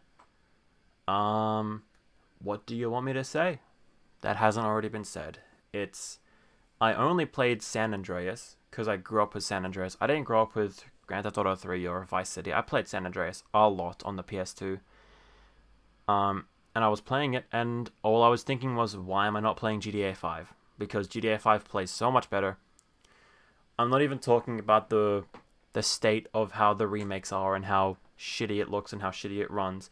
For me, it ran okay, but the game is just outdated as a whole. Like, even with the revamped shooting, which I didn't notice at all. I didn't notice that it changed. It still sucked. I hated it. I hate the controls in the game.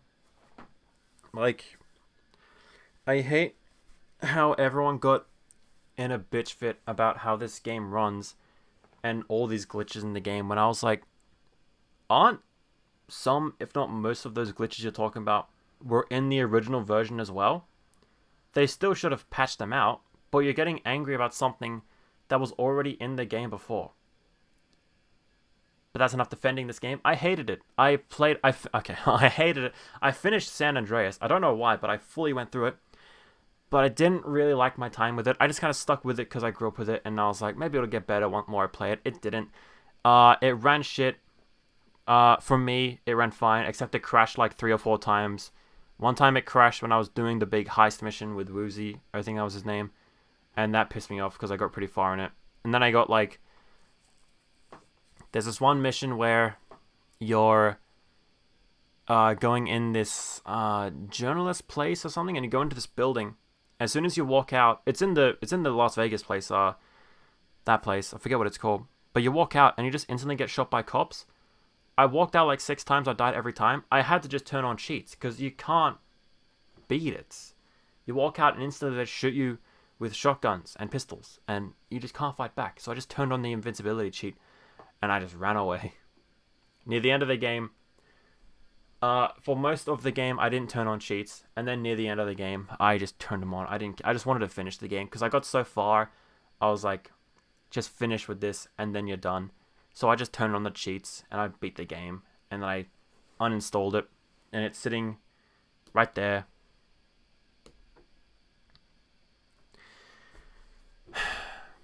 The game's re-release was not that good, but the games as a whole in the beginning, I feel, weren't that good anyways. I'm putting it in D tier. I'm gonna put it right there. Yeah. Okay, let's cleanse the palate of talking about games that pissed me off. Let's talk about one of the greatest games ever made, Psychonauts. I bought this game 3 times before I even started playing it. I bought it on Steam for like $2. I bought it on PS4 for like $7 because I would rather play it on the PS4 than on my PC. And then this was another version of, I had the Xbox and I wasn't using it, so I looked through Xbox Game Pass and it was there. So I played it on the Xbox. And it is an amazing game. It is so good, and it was an original Xbox game. It's so old, but you play it and you're like, this is how games are now. Like, this is just really innovative for the time. One, the story is like immaculate. It's such a fun and interesting story of you going to this new camp and you just go through the locations and you just play the game as it plays out. The gameplay is next to nothing. It is great. The little abilities you can do and like what you can do with it, like you can float on a ball and go to places you never thought you could go. You can kind of cheese the system into jumping higher. It's weird how I explain it, but the gameplay mechanics of having different abilities that you equip, one of the better designed games I've ever played. But then, best part about this is the characters and the whole art style, aesthetic, environment, all of it in this game. This game is so unique in how it looks and how it feels and how it plays. I loved it as soon as I started playing it. I was like, oh, this is what everyone's talking about. Because Psychonauts, like, I don't think it was really that popular at the time, but then as Psychonauts 2 was getting announced and showing trailers, everyone was talking about how great the first one is. And I was fully aware, everyone was talking about it, and I was like, it's probably a great game. I'll play it sometime. I'll buy it on Steam and PS4, but I won't play it. Then I'll get Game Pass, play it on the Xbox. This is what everyone's talking about. For the love of God, play Psychonauts 1 as soon as you can, because it's one of the most unique, most fun, and most memorable games I've ever played. This is going... Honestly, it's a toss-up if it's up at the top here or right there. Right now, I'm putting it in between Fire Emblems, because it looks a bit biased having 2 Fire Emblem games right next to each other as first and second place, so I'm going to put it in between those 2. Now, I loved Psychonauts 1 so much. What did I think of Psychonauts 2?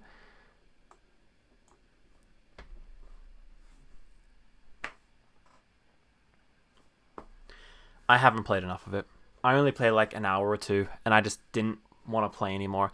I don't know what is wrong with me. I should have played more of it, because as far as I know, it's just as good as the first one, if not better. But I just didn't get into it. From what I played, again, the gameplay is next to nothing. It's the best. It's just amazing. One little thing that kind of irked me, though, was the adaptation of Raz. Because in the first game, like, he's cocky and, like, you know, he kind of he kind of like eats his own words, but he's also like he deserves to kind of be like that because he is very good at what he does. Like he's one of the best psychonauts, or like one of those people. One of those people. Sounds a bit strange, but you kind of understand where he's coming from with how cocky he is because he is like very good. In Psychonauts 2, like he's just kind of the butt of the joke a lot of the times, which can be funny, but it's also like, what did you do to my boy? What did you do to this guy? He's great, and you just kind of made him a little bit of a joke. He's still great, and I'm sure he is more further into the story as you go. But for the beginning of the game, he's just kind of a joke.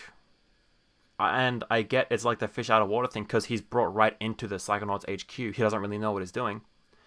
But that's kind of also the same when he first showed up at the camp.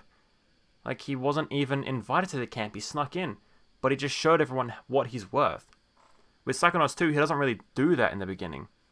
And again, maybe he does later down the line. I'm sure he does because he's amazing. But, you know, that's all that's holding me back. Again, everything else is amazing. The way it looks, oh my god, this game looks beautiful. The characters are still great, except Raz, you know, he kind of takes a bit of a dip as far as I know. But everyone else is great. The storytelling was great as well. How it continued off from the first game was great too. I thought it was gonna be like a big time jump, but it's really not. So yeah, I'm sure I will love it if I played more of it, but I just didn't. And I'm very sorry that I didn't, but I just didn't want to. I will definitely play it again at some point when I can, because I am 100% certain I am going to love the shit out of it if I beat it. So, mark my words, I will play and finish this game when I can. As for when, I don't know when, but I will. I even like I bought the physical edition of this game because I bought the physical edition day one because it released digital only like a year or a year or two ago. But they just released the physical edition like 2 months ago, and I bought that as soon as it came out because I wanted to support this series so much. I love Psychonauts so much. So please, mark my words, I will play this game. Just when I want to. I will.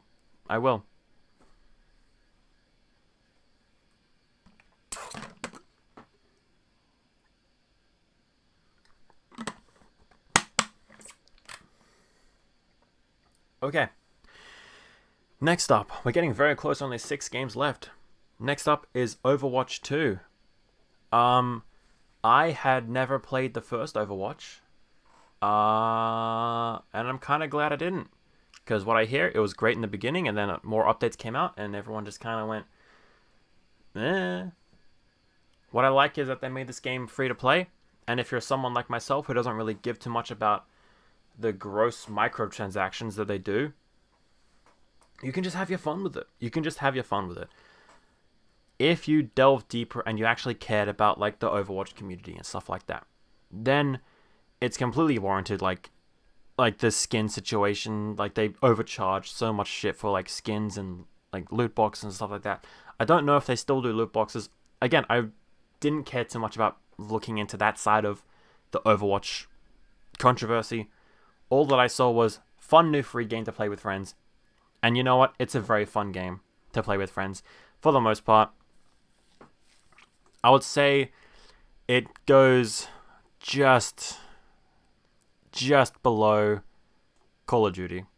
Because I like playing Call of Duty with friends more. Because I'm better at that game than I am at Overwatch. Oh, what is this? Persona 5 Royale? Haven't I already played that? Well, I have, but I haven't played it on the Switch before. So that's my excuse as to why it's in this list. But seriously, like, what else do you want me to say? The Persona 5 Royale is one of my favorite games of all time. Not only is it perfect in its storytelling and its character development, it's just fun.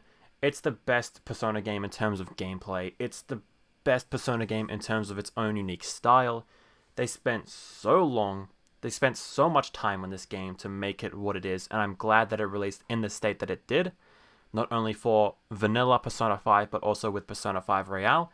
Royale was just the best thing. It was just the best, like, PlayStation 4 game for the longest time. Like, what do you want me to say? I'm a big Persona fanboy. Persona 5 Royale is why. Like,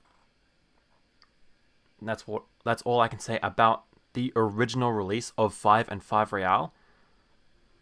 For anything new that I have to say about the game, because it released on the Switch, it runs great on the Switch. I'm so glad that they actually cared enough to put this game on modern platforms, especially on the Switch, and have it feel as natural as it does. I can't believe it took them this long, though. It took them like 5 years. But they finally released it on the Switch. And sure, there are times where the quality, like the resolution, might take a dip. Or apparently there was like a lot of bloom effect to make it look...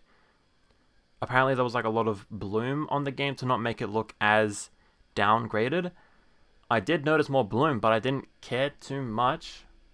And I only noticed the dip in resolution in the beginning stages. The more I played, I was just like, I might as well just be playing this on the PS5. Like, I can't tell the difference. I didn't care enough to try to look for the little details that were missing or look for the discrepancies in what didn't look as nice on the original version. All that I saw was, this game is finally on the Switch. It's a perfect console for this long-ass game to be on. I'm so glad it did. I'm so glad it released in the way it did, in the state that it did. It's one of the best games I've ever played. Persona 5 Royale is going up in S, right below Psychonauts. Normally, this would be... I would say this would be above Psychonauts, but because I'm going to rate this, I'm going to take it a little bit lower because I'm rating it as a Switch re-release, not the original game. So yeah, below Psychonauts, but... Now, Final 4. Sonic Frontiers is an amazing Sonic game. As a standard video game, yeah, it's okay. I always either underestimate or overestimate how much I am a Sonic fan of, because my whole history with this franchise is, like a lot of people, is I grew up with Sonic Adventure 2. And I loved it. I loved the chows. I loved the actual stages. And then, like, over the years, I played, like, a bit of Sonic Unleashed. Barely. I had Sonic Generations on the PS3, and I loved it. And then, like, I played a bit of Colors at a friend's house, and I played, like, the Sonic Mega Collection on Xbox. Barely, but I don't remember it. And then when I was, like, an adult and I cared enough about the gaming scene to know about everything about the Sonic games and what they were, I didn't really play any Sonic games. Like, Forces came out, I didn't care, I didn't play it. All the re-releases of the originals, I never played them. All I played was, like, I would, like, go on Xbox and I'll play Sonic Adventure 2 just because I loved it so much. I'll play Sonic Adventure 2 on the Xbox 360. I played it on the PC. I played it on the Xbox Series X. And that is where all of my love for this series is just in Sonic Adventure 2. Everything else, like, yeah, I liked Generations. I played a bit more of it when I was an adult, and I was like, this is good. I didn't play that much more, though. So when Sonic Frontiers was first announced to be this open world game, I was like, cool. I've heard that people's clamoring for them to make an open world Sonic game. Again, like, going back to her, I watched, like, Snapcube, and she was talking about how she would love an open world Sonic game, and I was like, great, that would be great.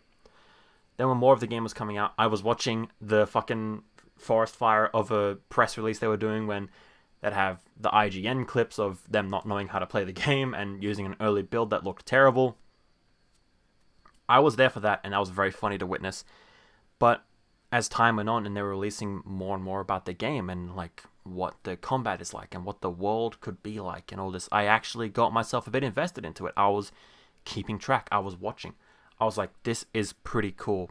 I am actually a bit excited for this game to come out. I hope it does well. And then, like, the last month, the month leading up to it coming out, I was fully like, I'm gonna play this game.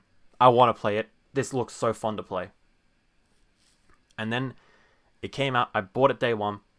I was playing it. I played it non-stop. I didn't play it for that long because it's only like a 12, 15-hour game. But I beat it and I got all the trophies. And what I can say is I actually like really liked this game. Like, I never cared enough about all the fucking, like, the discourse of, like, do you prefer the spin dash Sonic or do you prefer the boost Sonic?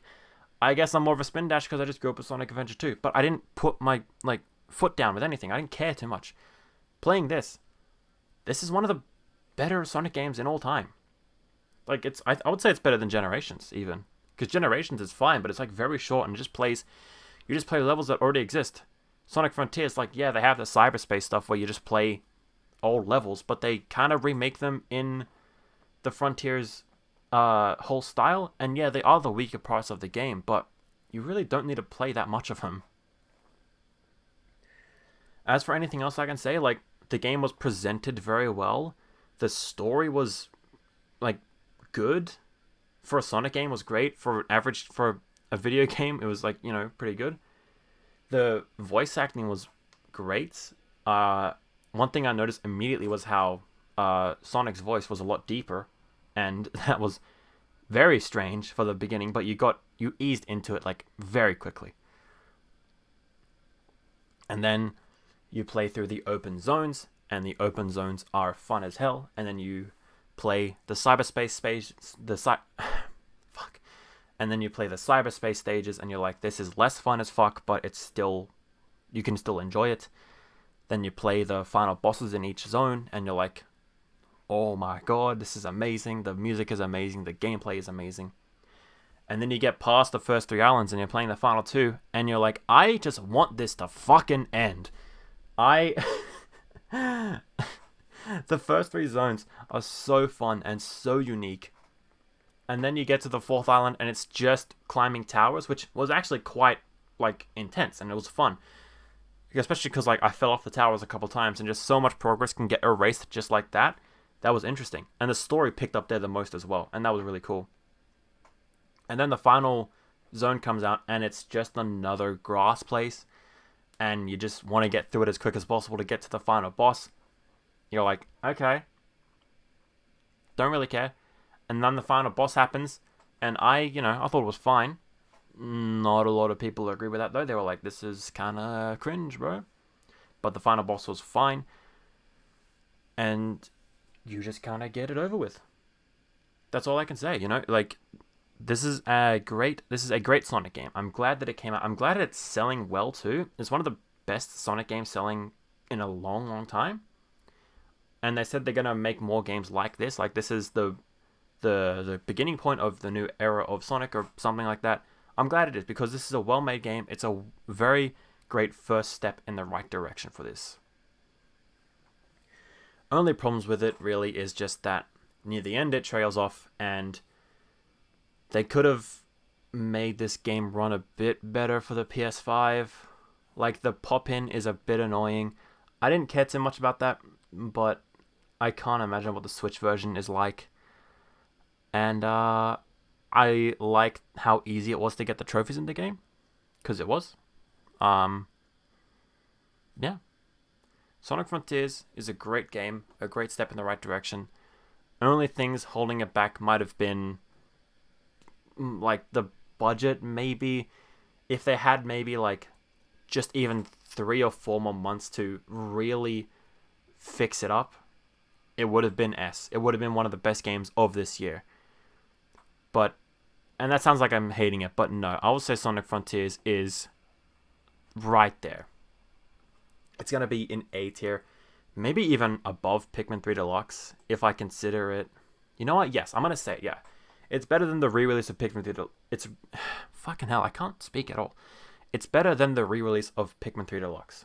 It's not better than original Pikmin 3, because the controls are a lot better in that game, but, like, I'm just going to give it to Sonic.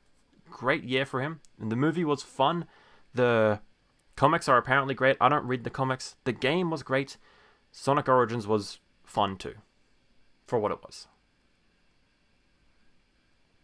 Okay, final 3, and what a weird trilogy to end it with, But let's just jump into it. Does he say that still? I don't even know if he still says that. Let's hope he does.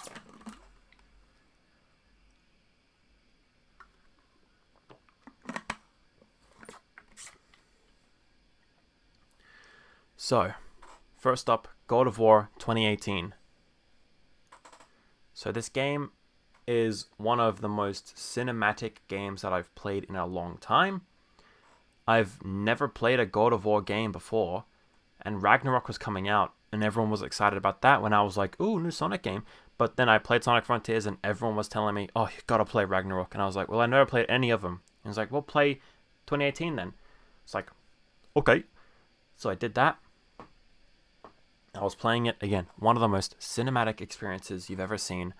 The gameplay can be super fun, and the way that it's built, it looks amazing. And oh, you know it. I haven't played enough of it. I only played like 2 hours and I fell off. I am so pathetic. Look at the games that I haven't played compared. I mean, look at the games that I haven't played enough compared to what I have played and beaten. I beat San Andreas in GTA when I didn't put more than 2 hours into Elden Ring. That's the kind of person I am. I play what I want to play when I want to play it. If I try to force myself to play something just because it's coming out, like God of War or Elden Ring or fucking like Splatoon 3, I just won't get into it. Because I don't want to force myself to play something just because everyone else is talking about it. I'll play what I want to play. Like, I'm glad that I played Sonic Frontiers instead of God of War Ragnarok. Because I liked Sonic Frontiers. I like the basis of Frontiers more than God of War. God of War is just a movie that you can play sometimes. Well, more so like The Last of Us and stuff like that, which I liked, The Last of Us. And like, now I sound like really ignorant with that. Actually, I'm gonna take back that statement.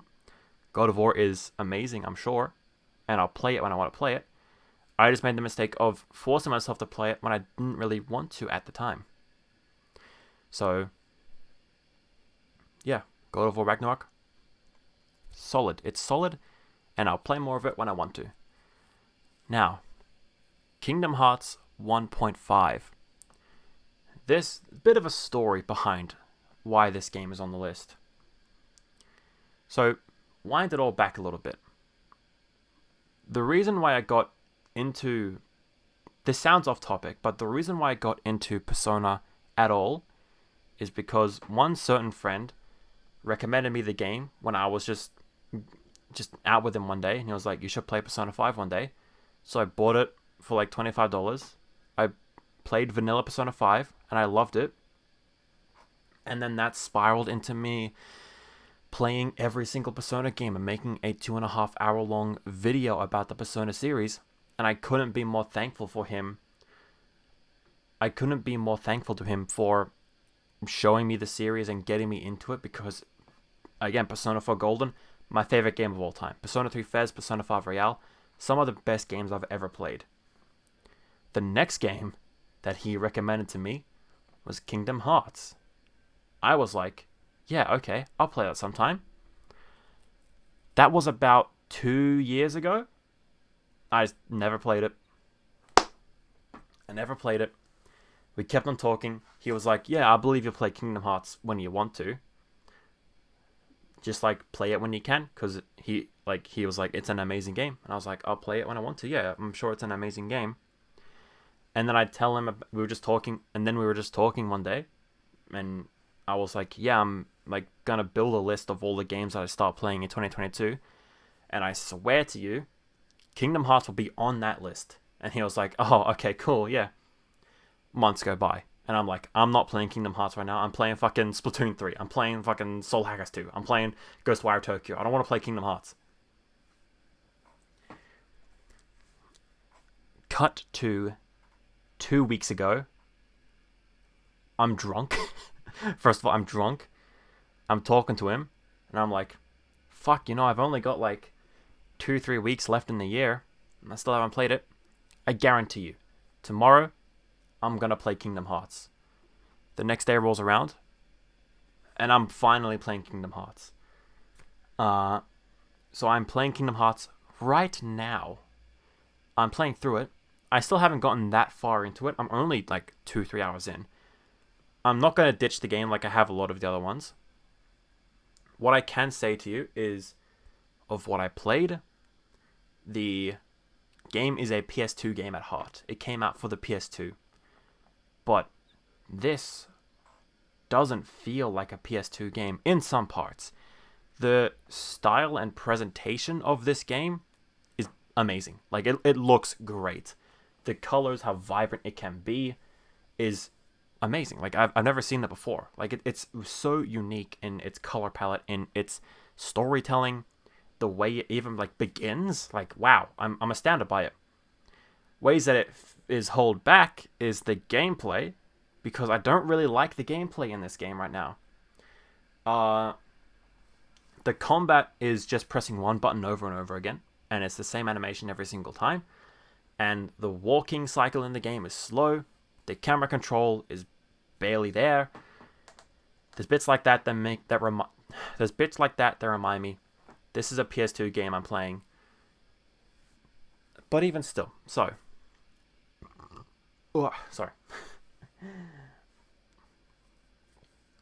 So that's all with that, really. Just the one thing that really held me back to playing this game is how Disney it is.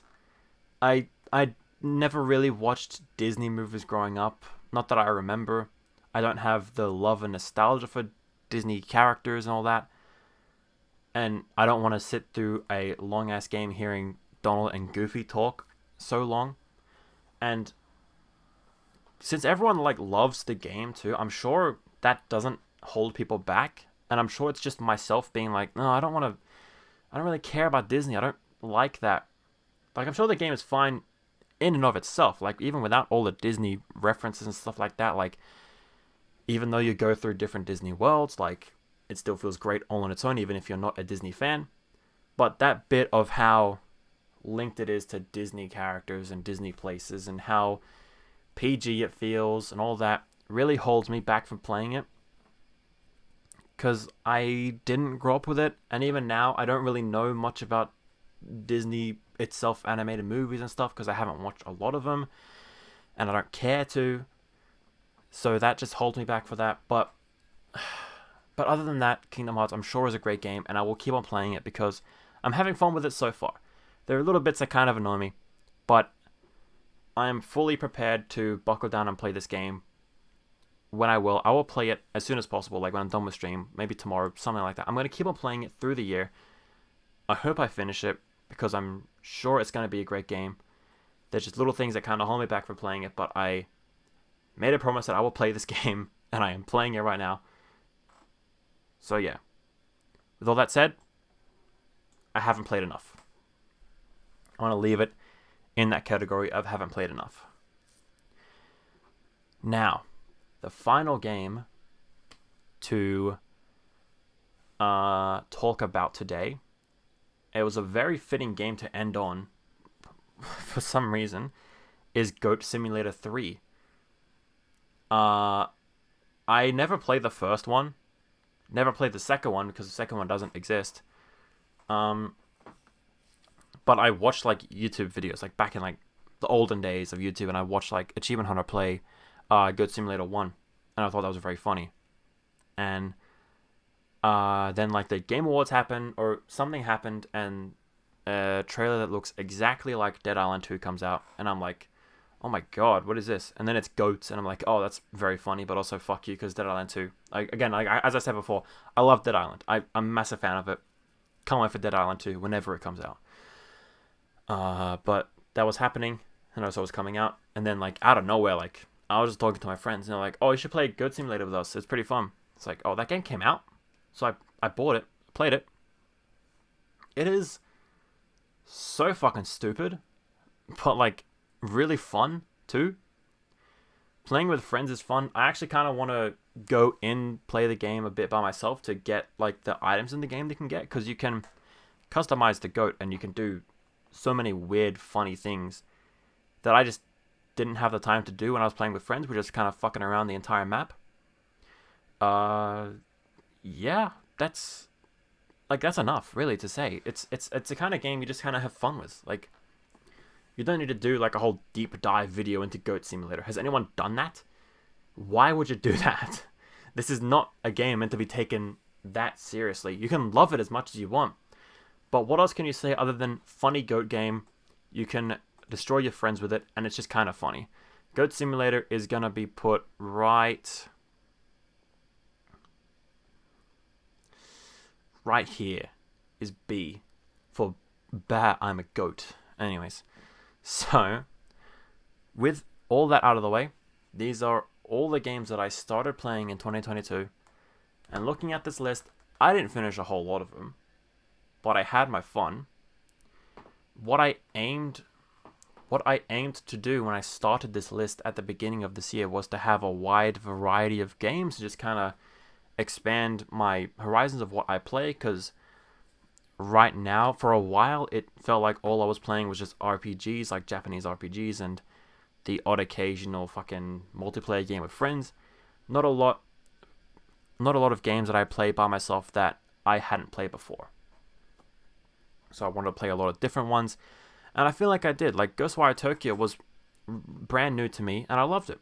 Fire Emblem Awakening, I had played Fire Emblem beforehand, but I'm glad that I just sat down and played it on my 3DS this year, because it was one of the greatest games I've ever played.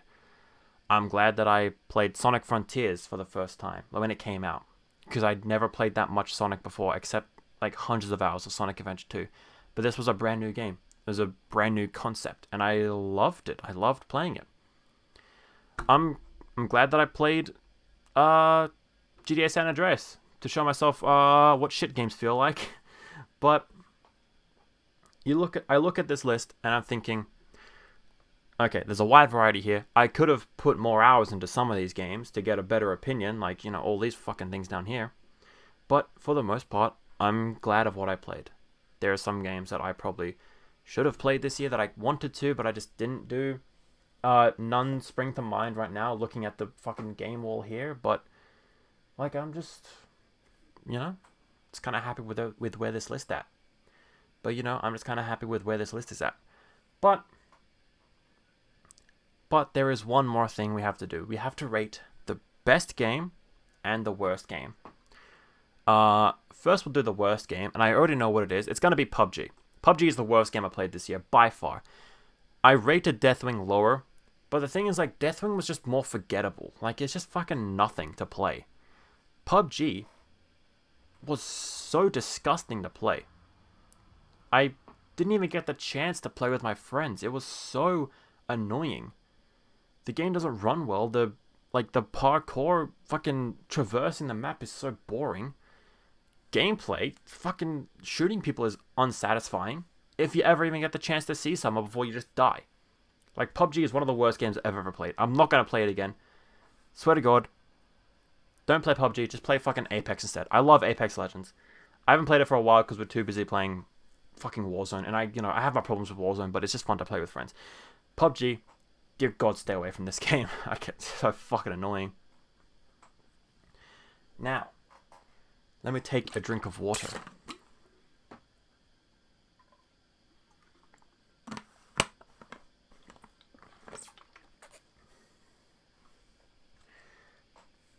But now, what is the best game that I played of 2022?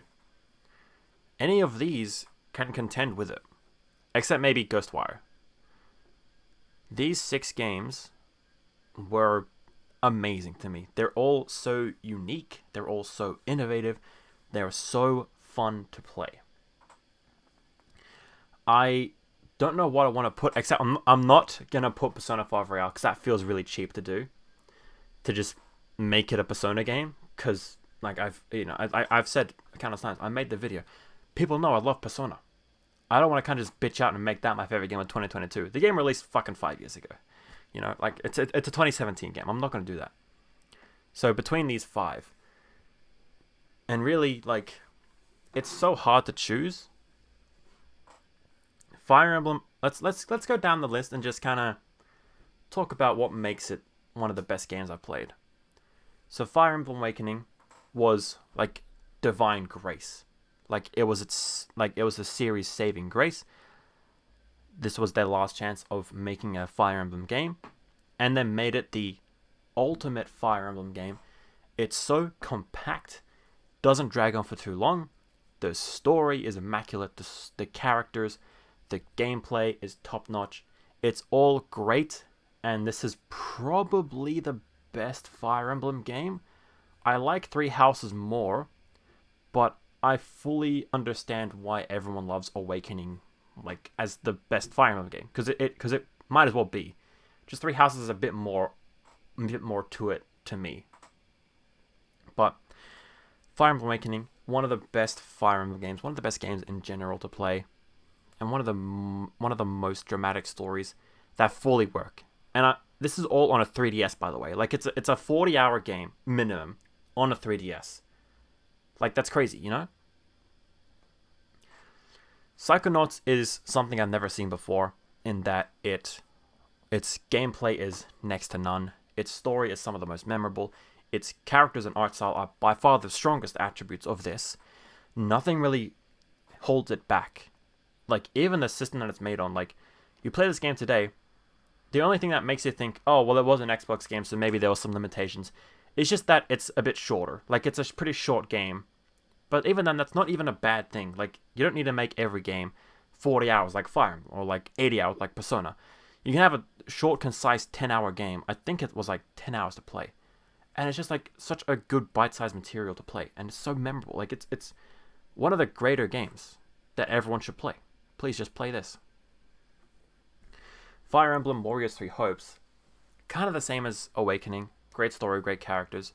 Just the gameplay is so much better, because it's such a great mix of Fire Emblem's whole tactical strategy with Koei Tecmo's Warriors, like fast-paced hack and slash action style, all compacted into one that shouldn't be on the Switch.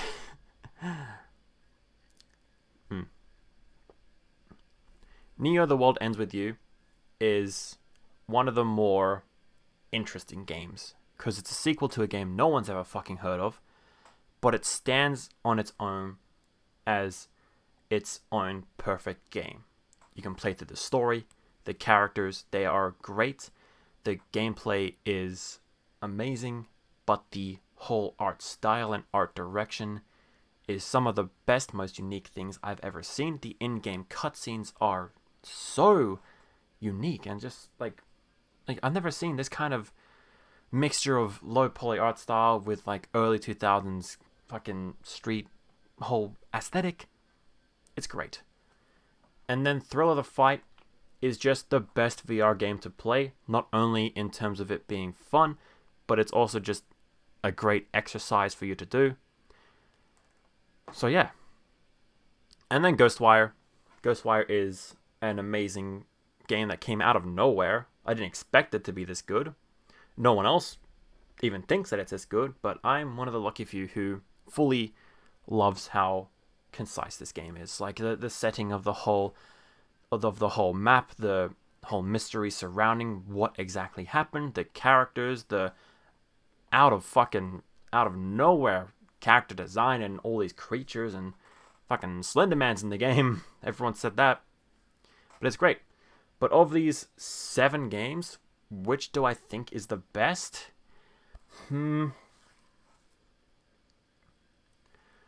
I didn't think about it beforehand. I was gonna go like maybe either Fire Emblem or Neo, Fire Emblem Awakening specifically. I think I'm gonna go with fuck, dude, this is so tough. You know what? I'm going for Psychonauts. Psychonauts is the best game of 2022. That's my opinion. I believe that is the best game. I rated Fire Emblem higher, but Fire Emblem was going on for a lot longer. It's had its run through. It's had plenty of games before Awakening. And granted, again, Awakening saved the entire franchise. And understandably why. It's amazing. But Psychonauts came out of nowhere. Came out like 10 years before Fire Emblem. but the story I think is better than Fire Emblem. The character design and characters in general so much better than Awakening. I just like that Awakening's longer and like how dramatic the story is, where Psychonauts' story is just more fun but still like impactful and memorable. But you can have so much more fun playing Psychonauts than you can with Fire Emblem, because people can get into Psychonauts more than Fire Emblem. Like, people who don't play RPGs aren't going to change their minds when they play Fire Emblem. Like, if you don't like RPGs, you probably won't like Fire Emblem, even though Awakening is amazing. Like, you probably won't enjoy it as much as everyone else. Psychonauts is a much more understandable game to get behind. It's a platformer action kind of game that everyone can enjoy, and everyone should enjoy, with its memorable character design, its perfect environment, and its whole aesthetic, its whole story, its characters, everything. I can compliment this game all day. Like, in the long run, Awakening is amazing, but Psychonauts is, like, everyone else can get into Psychonauts when not everyone can into Fire Emblem. And Psychonauts, you can have so much more fun of a time than with Fire Emblem, because Awakening can piss you off near the end because it gets really difficult. Psychonauts doesn't really do that, but it's not too easy too. So that's probably it. I can't think of anything else to really say. Psychonauts is a amazing game that everyone should play, and I should play the second one of that game. Everyone should delete PUBG, uninstall it, never buy it in the first place, never give this company money who made PUBG, because PUBG fucking sucks. And I should play more of Elden Ring. Yeah.